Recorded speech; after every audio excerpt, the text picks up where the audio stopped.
नमस्कार विद्यार्थी मित्रांनो, एक प्रश्न बघायचा आपल्याला. प्रश्न काय बघा. दीपने त्याचे 1/3 कार्य 5 दिवसात पूर्ण केले.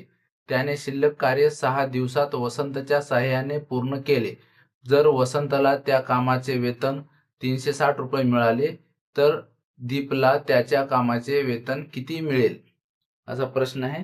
आता सुरुवातीला काय दिले, दीपनं त्याच्या कामाच्या 1/3 कार्य 5 दिवसात केलं. आता हे कार्य आणि हे दिवस, 1/3 कार्य 5 दिवसात केलं तर तो पूर्ण काम किती दिवसात करेल. x ची किंमत काढायची. इथं 1 गुणिले 5 आणि इकडं हा व्यस्त होणेला पूर्णांक, 5 त्रिक 15, हे 15 दिवस. हे काय आलं, पूर्ण काम दीप 15 दिवसात करणार आहे. दीप ते काम 15 दिवसात पूर्ण करेल आणि दीपने वसंतच्या साहाय्याने ते काम 6 दिवसात पूर्ण केले. मग आता जर आपण दीपचे काम आणि वसंत व दीपचे काम यांचा जर लसावी काढला तर वस्तू स्वरूपात आपल्याला काम भेटणार आहे. 15 6 चा लसावी येईल 30. या झाल्या आपल्या वस्तू. 30 वस्तू बनवण्याचं काम आहे असं. आता काय बघा, दीपने अगोदर, आता आपल्याला काय करा, समोर प्रश्नामध्ये दिलेलं आहे की वसंतच्या साहाय्याने त्यानं 6 दिवस काम केलं. मग 6 दिवस काम केलं, किती केलं, तर आपल्याला अगोदर दीपचं प्रतिदिन काम किती करेल ते काढून घ्यावं लागेल. मग दीपचे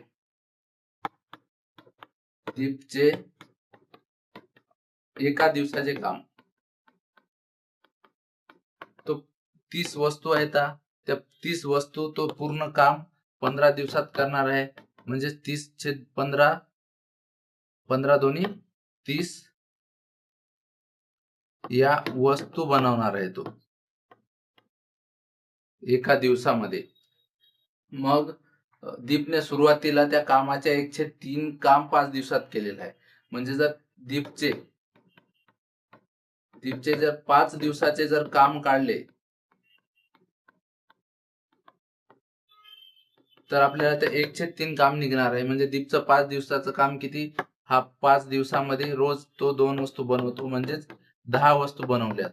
म्हणजे हे किती काम झालं, 1/3 कामाच्या 1/3 काम हा 10 वस्तू झालं. मग शिल्लक किती राहील आता काम, जे वसंतच्या साहाय्याने करायचंय. शिल्लक काम पूर्ण 30 वस्तू होत्या, त्याच्यातल्या 10 वस्तू 5 दिवसात दीपने बनवल्या. 20 वस्तू शिल्लक राहिल्या. या 20 वस्तू शिल्लक राहिल्या. आता त्या वस्तू पण, शिल्लक राहिलेल्या वस्तू दीप वसंत सोबत बनवत आहे. म्हणजे दोघांनी एकत्रित काम किती केले, 6 दिवस. म्हणजेच हे दीपचे वसंत सोबत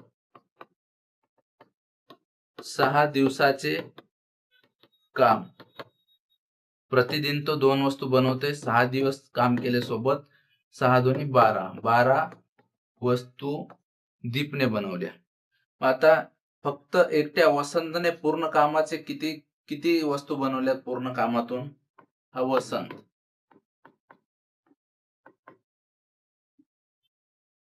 या एकूण शिल्लक कामाच्या 20 कामातून दोघांनी 12 वस्तू बनवल्या.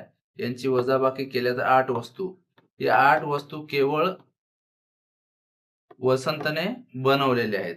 आणि पूर्ण एकूण जर दीपने एकूण किती वस्तू बनवल्या, दीपचे एकूण काम, सुरुवातीला दीपने 5 दिवसात 10 वस्तू बनवल्या आणि वसंत सोबत 6 दिवसामध्ये या 12 वस्तू बनवल्या. एकूण पूर्ण 22 वस्तू एकट्या दीपने बनवलेल्या आहेत. दीपने एकूण 22 वस्तू बनवल्या. मग आता दोघांचं आपल्याला प्रमाण मिळालं. दीप आणि वसंत. दीपनं 22 वस्तू बनवल्या, वसंतनं 8 वस्तू बनवल्या. मग 8 वस्तू बनवल्याच्या मोबदला त्याला 360 रुपये मिळाला. तर 22 वस्तू बनवण्याचा मोबदला काय मिळणार दीपला हे आपल्याला काढायचे. मग हे 22 गुणिले 360 छेदिले 8. 4 2 8, 4 8 32, 4 9 36. 4 9 36 हा 0, बेक बे बेक बे बेक बे आणि 11 9 99 आणि हा 0. म्हणजेच काय होईल, दीपला त्याच्या कामाचे वेतन 990 रुपये मिळणार आहेत. थँक्यू.